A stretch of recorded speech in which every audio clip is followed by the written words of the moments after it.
What's going on, everybody? This is Chris here with a really random review. I like alliteration, clearly, and I like movies as well.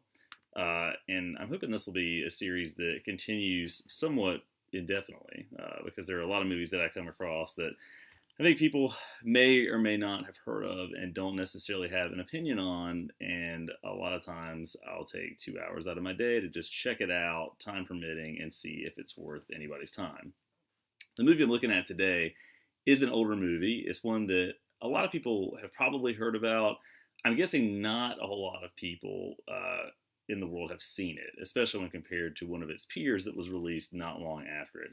And the movie that I'm talking about is none other than Dark City, and specifically the director's cut of Dark City. So if you've never seen Dark City, I'm going to get into some spoilery stuff with that.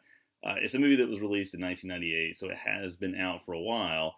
So again, there will be spoilers, and I guess it could be the case that if you've found my channel and you're watching this, maybe you've seen it and you're just curious about other people's take on it. But from this point on, I am going to get into some of the details of the plot that may be a little bit spoilery. But this is a movie, in short, if you want to avoid the spoilers, just get kind of the too long didn't read version, that you should see if you like science fiction and you like noir and you like horror, kind of. And if you like The Matrix, which when I referenced one of its peers, The Matrix is a movie that was released about a year after this, maybe a little bit longer than a year.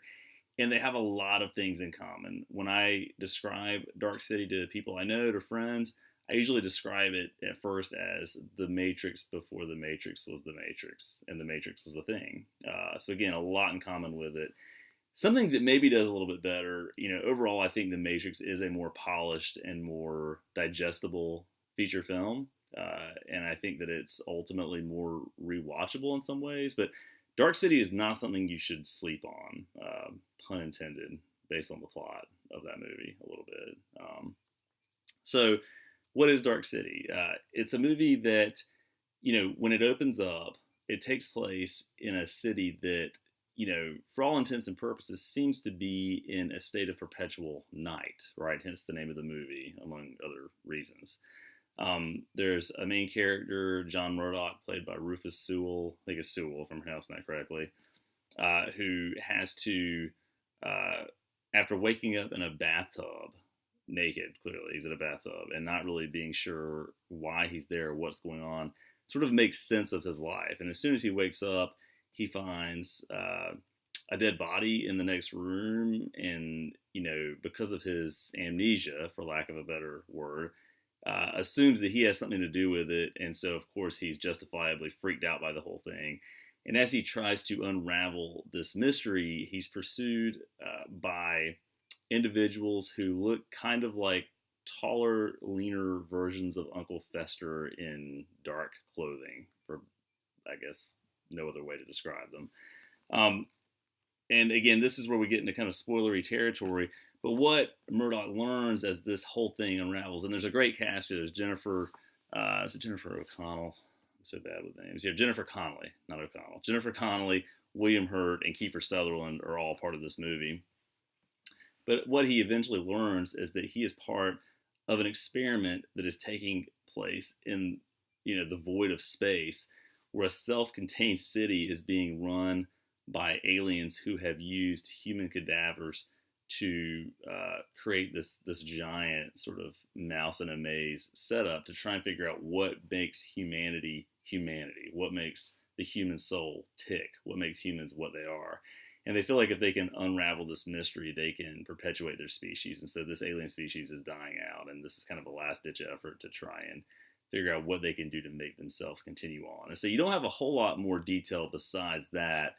But the way the movie unravels and the plot of the movie and the way it's structured is just amazing. It looks great. It has great music. The acting is really solid. And I can remember very clearly watching it the first time. I was in college. It had been obviously several years since the movie had been released. And I picked it up on DVD. I watched it with some friends. And I guess about halfway through the movie, there's a scene where William Hurt, who plays a detective, who initially thinks that Sewell's character Murdoch is guilty of crimes, starts to realize that there's something not quite right about their world, and they break through one of the walls on the boundary of the city in which they live, which has no name, it's nameless, and they just are confronted again with the void of space. And it's just one of those scenes where the camera kind of pans back and you realize what it is that's really going on and where they really are. And it's just kind of an awe-inspiring twist. And one of the best twists, to use that word, in a movie that I can remember. I just remember watching the movie and being really blown away by how bold it was to go that direction with it, when the whole time for the first 40 to 45 minutes, I'm thinking, okay, this is kind of a noir horror action film. It's good so far, but I'm not sure really where they're going with this. But when that happens, it really just turns the whole thing on its head, and it makes for a great movie. So if you've never seen Dark City, I would really suggest carving out some time for it. If I had to stick a score on the movie, I would say that it's a solid 4.5 out of 5 stars. I don't think it's perfect. I think maybe there are at times some pacing issues, and maybe even, given the time period in which it was released, the effects don't always hold up.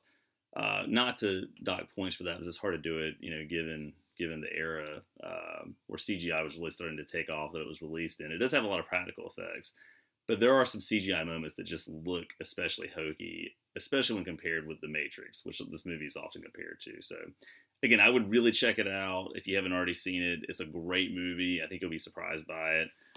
So, again, 4.5 out of 5 stars, Dark City.